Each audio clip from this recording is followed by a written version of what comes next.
Мен айтайын деген мәселем жаштардың үйленіп, үй бүле құруысы. Дал ушул жерге келгенде чоң маселе чыгып атат.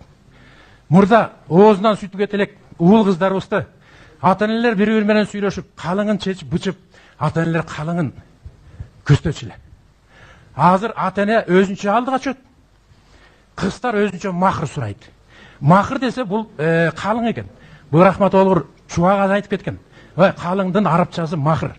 Эми айнанайын ушу азыркы молдолордон өтүнөм да. Айнанайын ушу силер ортомчу болуп ушул кыздарга махыр сураган токтоткулачы айнанайын.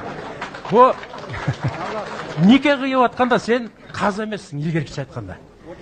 Ортомчу болбойлу айнанайын. Кызматыңды кыл, дуаңды оку. Ал туттуу, бул туттуу, рахматың айтып, батаңды бергин дагы чайын ичип, чөнтөгүңө акчаңды салып кете бер. Азыр ал жерде дагы коррупция болуп калыптыр. Өзүнчө ставка чечип коюштур.